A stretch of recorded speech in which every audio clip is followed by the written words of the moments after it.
Hi all, this is Dr. J streaming live from Long Island, New York, where the weather is cold but nice. Another crisp autumn day. Looking forward to more of the same with actually a little bit of a warming trend. Enough for the weather report. The stock market report is also a little chilly today. Dow down over 100 Dow points, but after a tremendous run up. And as those of you remember, I drew a less steep trend line that I thought it would follow going forward, and it fell back to precisely that trend line today. We will look at the Dow Jones Industrial Averages. We will also look at athx and CVM, amrn, and acst, pharmaceuticals. These four biotech stocks have been on my radar for some time, and it's not the first time we're talking about it. It's a follow-up to Friday when Dr. J, Spike and Friends highlighted those same stocks. So where should we begin? I think we'll begin by reminding everyone to do their own due diligence, and that my opinions are strictly my own and do not constitute investment advice. Having done that little bit of housekeeping, let's go to the video charts. I'm going to share screen and look at those 5 names that we talked about. There's a lot going on in the world of sports, but that's for Friday. And Dr. J every Monday morning at 8:15 does Qigong for PD and Alzheimer's patients. Okay, so I have 3 vlogs going, Wednesday at 5, and the Dr. J, Spike and Friends Friday at 7:30 p.m. and Monday at 8:15 is Qigong for a 30-minute show. And I invite you to come on live and leave chat comments to any of them. So without further ado, let's begin.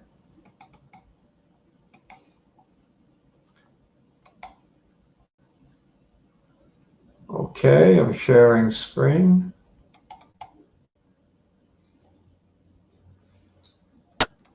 From left to right, the Dow Jones Industrial Averages.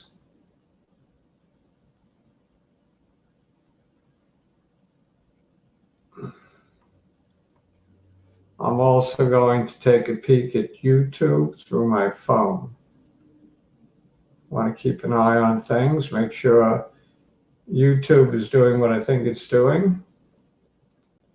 And that is, it should be recording what's on my screen. I want to make sure of that. So bear with me a minute. This is the Dow, and this was the trend. This was the channel we had been in, a very steep channel. And I told you on Friday when I saw this,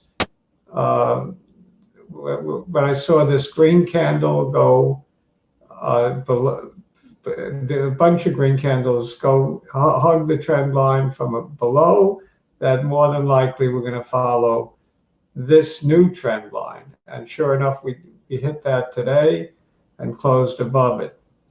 We actually tried to break it today on the downside, but didn't. So we had 2 down days in a row. We've had this stepwise function, and I think we're going to adhere to that. So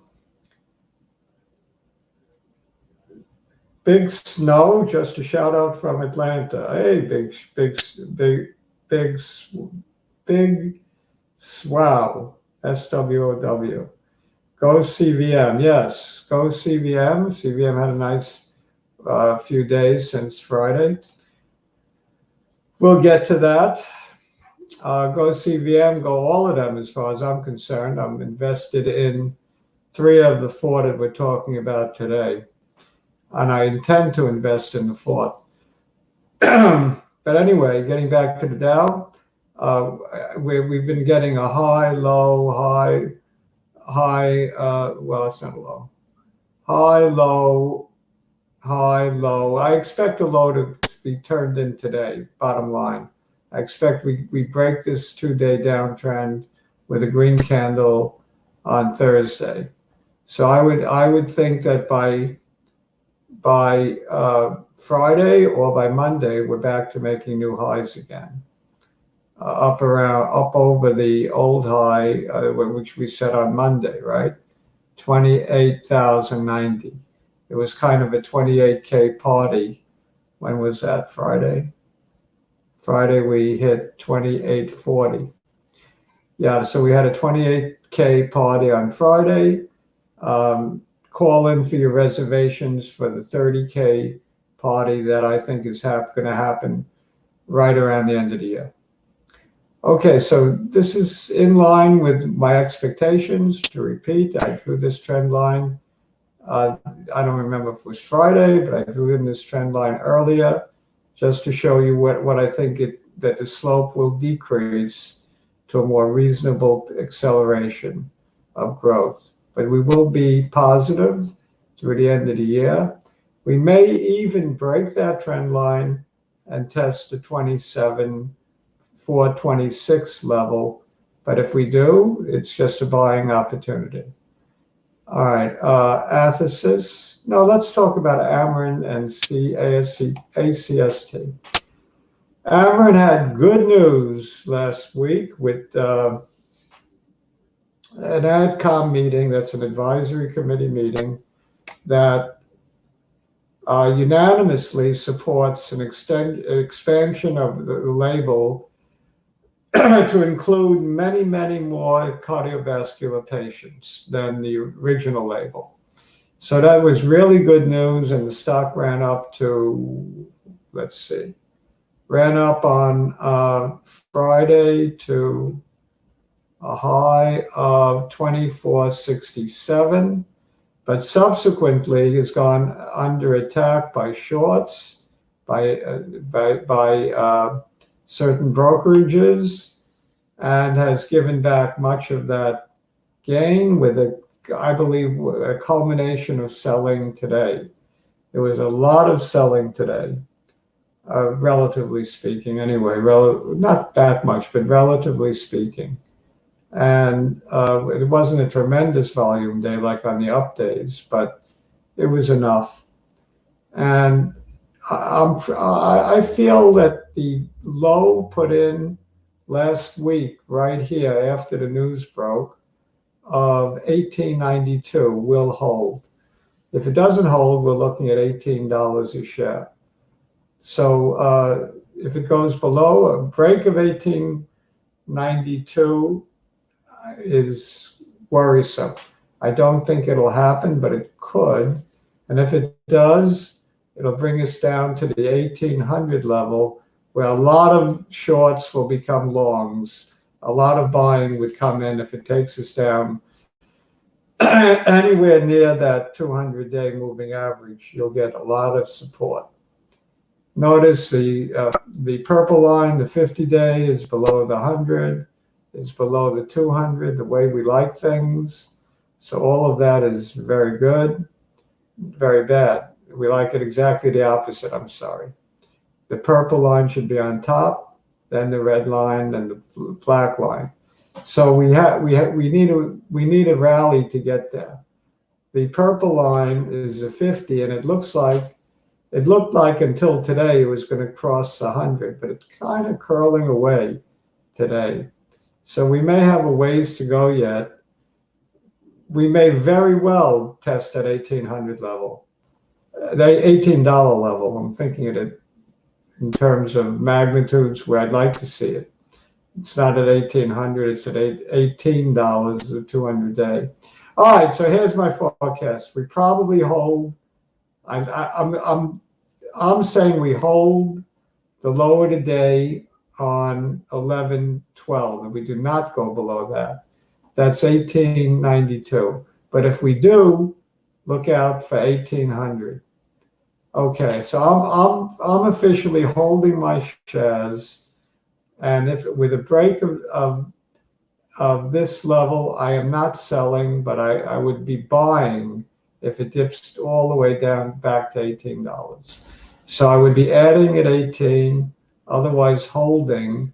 I have no sell target at this point because I still think it's a buyout target as a result of the anticipation of the label expansion by the FDA on the 28th of December. I think Big Pharma would do well, do very well. Lost sound? I lost sound, according to Big Swell. I think I got it back. I lost sound, according to Big No, I got it back. All right, I just checked on my phone, so if I did lose sound, I do have it back. I apologize. All right, so I personally will be holding my shares, looking for a buyout. As I said, as I tweeted out and said on Friday, of between something like $36 to $40 a share. Maybe with the attack, the 3-day attack on the stock beginning on Monday, maybe 30, maybe even lower than 36 to 40, maybe 34 to 38, something like that range. And Big Pharma would be smart to jump in before the AdCom, because if the label expansion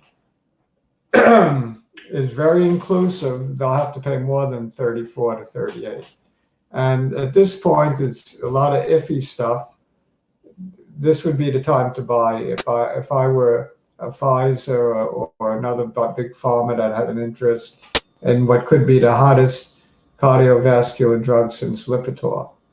And that's the potential that Vascepa has. It could be the hottest of cardiovascular drugs since Lipitor. Definitely could be. So, okay. Now, what about what caused this sell-off? Number one, there's something called an evaporate study, which was in addition to the major reduce it study that caused the stock to run from 2 to 24. This evaporate study was looking at the buildup of plaque in the arteries and to see if it could be reversed by Vascepa. And it had several endpoints. It looks like it didn't meet its primary endpoint, but it did come close or met other endpoints. So it kind of mixed bag on the evaporates results. And that prompted I think more than one brokerage to come in and give lowered guidance. One of them to 27 a share, I think. And the other, one, Oppenheimer, $7 a share. And that's the major sell right there. To $7 is a very, very brazen call, considering the buyout possibilities, in my mind. But Oppenheimer has made some crazy calls lately in biotech over the last year or two, making me lose my faith in brokerage. But that's just my opinion. I mean, they have some outlandish buy targets, long targets, as well as some outrageous sell targets. Now, is $7 outrageous? I think so, because the reduce it study alone, to me, puts its value right about where it is at $8 billion, 8 billion market cap. And even without label expansion, I think it's worth 8 billion. But with label expansion, which is quite likely to happen, it's worth at least 12 billion, probably 16 billion. So Big Pharma would do well, in my opinion, to come in and buy it. And Oppenheimer maybe should fire the analyst. I don't know what to say. Acast Pharmaceuticals was given a strong buy by Oppenheimer at the same time that it lowered its ratings on amrn. So Acast is in favor of Oppenheimer analyst, and amrn is not. Yet Acast is 2 to 3 years away, at least, from an approved drug, and Vasipa is already here. So they got to play catch up, and in fact, they may have the better drug, but you're still playing catch up. Of course, you're getting a tremendous growth opportunity if all goes well. They meet their endpoints, phase 2, phase 3, and so on. You will do phenomenal in an acst pharma that will probably replicate the 2 to 24 move that Amrn made. So where do you want your money? In a place where you could get 10 times your money over the course of 2-3 years? Or do you want it in a drug company that already has an approved product where you're very likely to make 50 to 100% on your money sometime within the next 6 months to a year on a buyout? I do believe they will be bought out. That's my strong opinion on Amrn. Of course, I've been wrong before, and I could be wrong now. But my opinion is strong buyout candidate for Amrn. So where should you put your money? Dr. J says, put some of it here and put some of it there. So my feeling is, come tomorrow, I will be reinvesting in acst Pharmaceuticals and holding my Amrn stock, not adding to it unless it should dip lower. And if it does dip lower to that 18 level, I will be adding to that position. Not happily, but I will do it. So I'm not looking for a dip. I don't expect that dip, but if it happens, so be it. I'm not going to be shaken out. I wasn't shaken out before. I'm not going to be shaken out now. So I guess I'm a believer in both Amrn and acst Pharmaceuticals. They're both places to put your money, in my opinion. Of course, my opinions are strictly my own and do not constitute investment advice. CVM and athx. Let's do athx first. Athx had an ugly looking candle today, one that gave Dr. J a migraine. I don't like when you open at the $1.41, run to $1.49 and close at, what did it close at? Dollar, it's not right. It closed at $1.42, I believe, something like that. Let me refresh this. I don't know why Yahoo keeps doing that to me. It keeps giving me earlier closes, November 13th close. That's a week ago, Yahoo. All right, 142 is correct. Unchanged on the day. After opening at, I think it was 141, and look at that, running all the way up to $1.49. Getting repelled by the 200-day moving average and finishing virtually unchanged. It was unchanged on the day, but up from the open by a penny. So you have that tiny little green body. Not a very pretty candle at all. Don't like those candles that are all upper wick, practically no body. I don't like it. I think we're going to basically think of it this way. We had a pretest and flunked the pretest, being rebuffed by the 200. And now we're going to have now that we flunked the pretest, we're going to have a retest. And the retest will be a retest at about $1.38, something like that, maybe even lower. So I see this level, the $1.38 area, being a retest. So it's got maybe 4 pennies to go on the downside before it will retry that 200. I think it will regather it and try it again. Maybe next time go through it.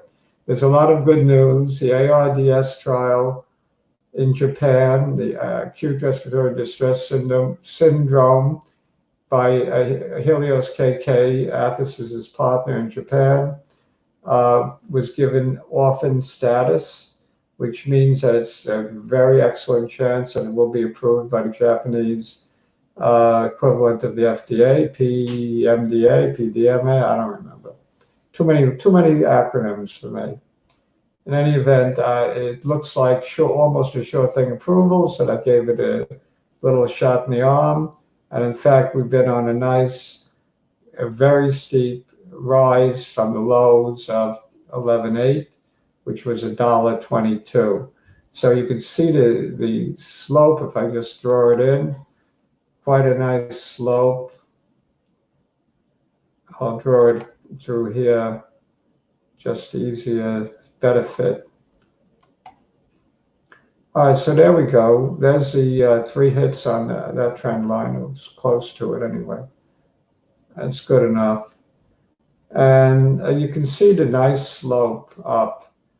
So even on a pullback, it probably won't close below that trend line. I think it's still got some room to go, but I expect a continuation to the downside tomorrow. Maybe not a bad place to add if it hits that 139 area, just above the 138 level that I see it testing.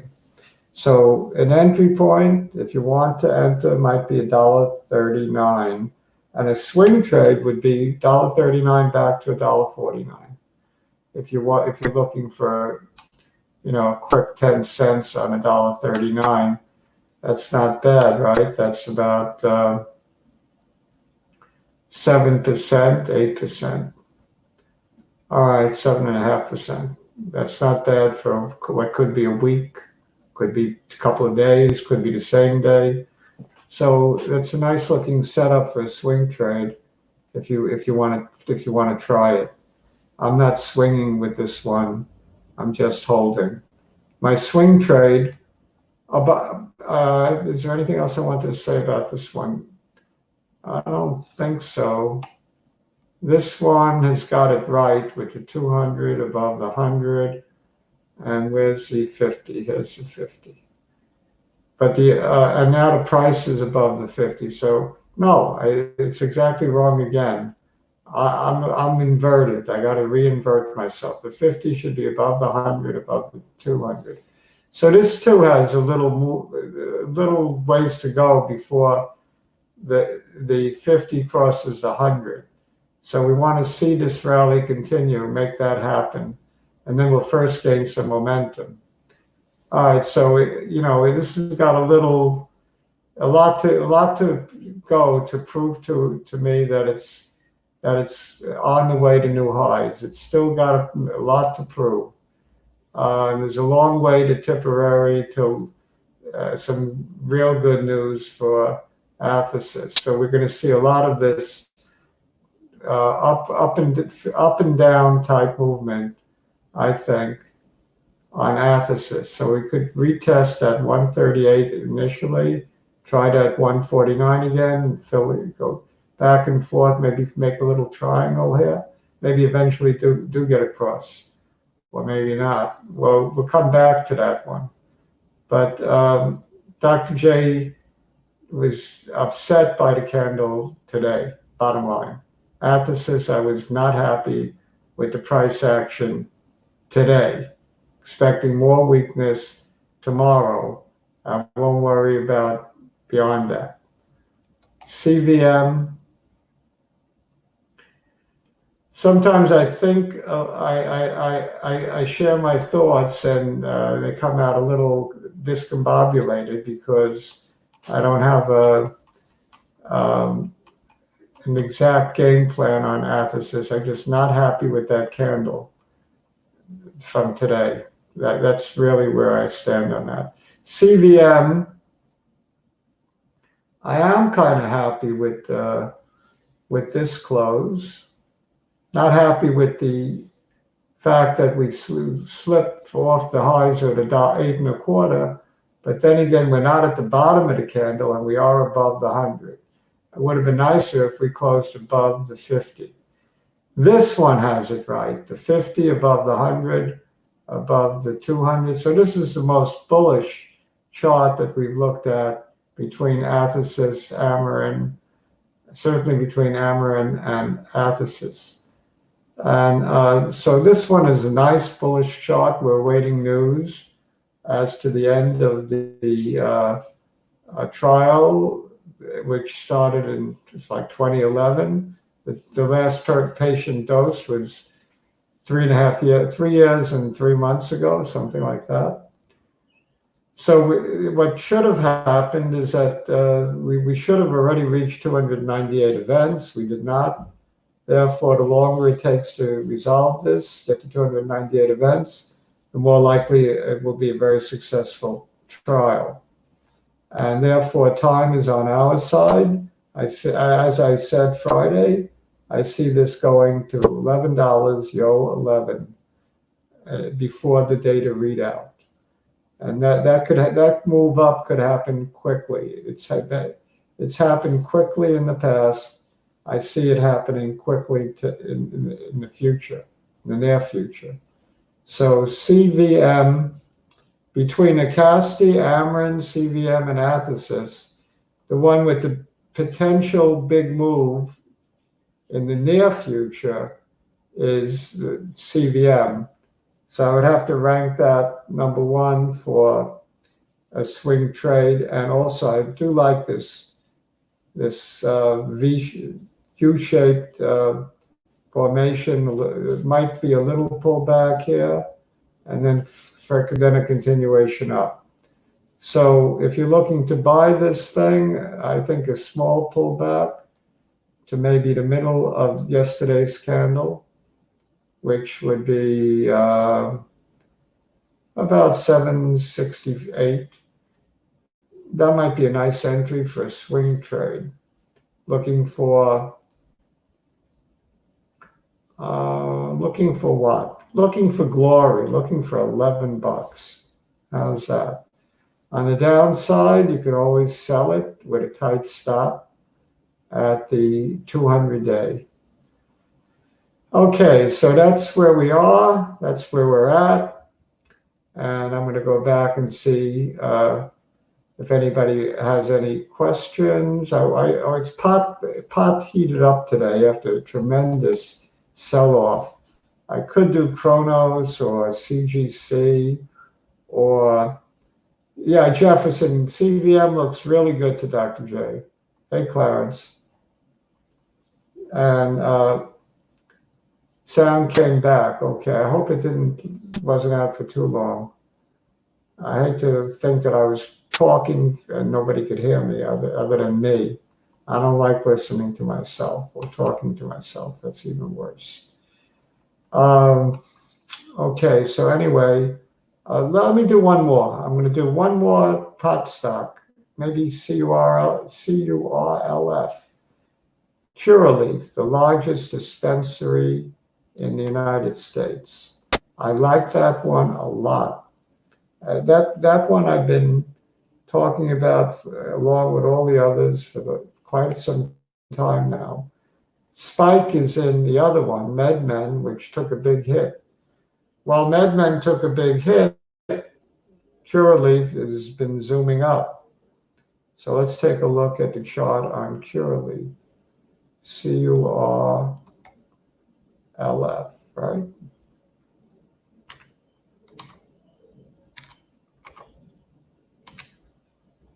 I mean, I've been calling for a bottom on the pot stocks for about almost a month now.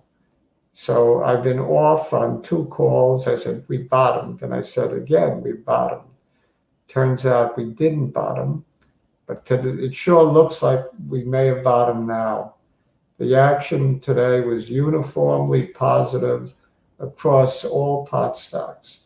15% up on Curaleaf. That's not a bad number. Plus, its high of the year was 11 and change.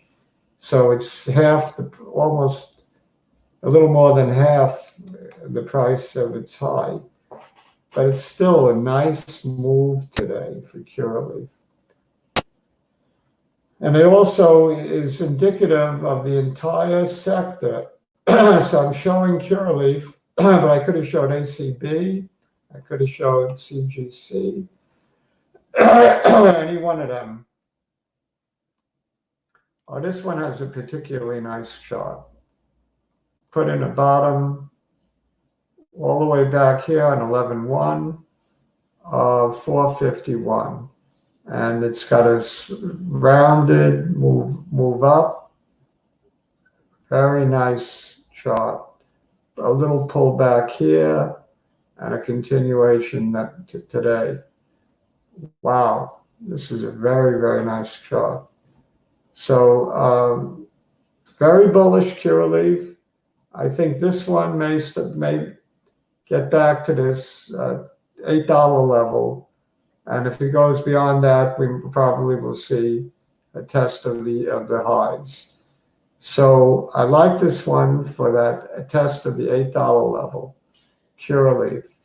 And I probably would say the same about CGC, very bullish, CRON, very bullish, ACB, very bullish. So with that, I'm ending with a bullish point of view on the pot stocks. Cabinet guy, how are things in the Green Mountain state? Is Green Mountain? No. What color mountains are they, Cabinet? Blue Mountains? All right. I actually blanked it out. Sean Jan, you star. I think we turned around on Voyager. Yes, Voyager made a nice pop after visiting. Like I said, I thought it would test and make new lows.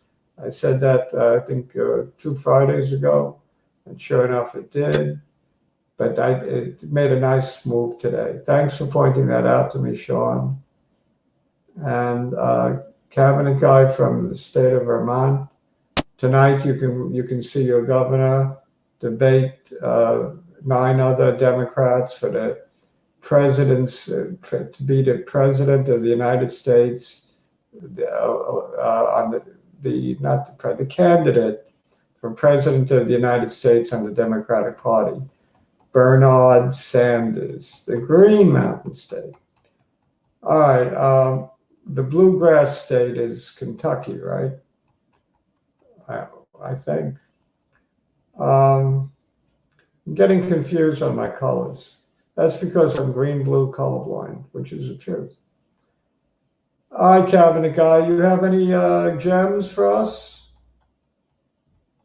Any gems? Didn't you used to own AMD? Yes, I've been in and out of AMD. That's one I should have just put away and forget about trading. But yeah, I made money on it almost every time I traded it. Bernie, everything will be free. Only if we have a revolution. We got to revolt. We have to have revolution. Forget about evolution. Evolution is too slow. We need revolution. No, I don't think so. I don't think he'll get the nomination. It's a little too extreme. But he's probably a good senator, right? Good senator from Vermont. Who's your governor? Democrat as well? Probably. All right. It should be a very interesting debate tonight. I look forward to falling asleep on it. I'll look to see if the Rangers are doing well, and I'll keep changing the channel between the Rangers and pulling for CVM. Yeah, we all are pulling for CVM, amrn, athx, a lot of these little biotechs that has a lot of my money right now. Okay, I'm gonna say adios, amigos. I'm gonna say ciao. I'm gonna cut it short right here. See you on Friday, 7:30. Dr. J. Spike and Friends.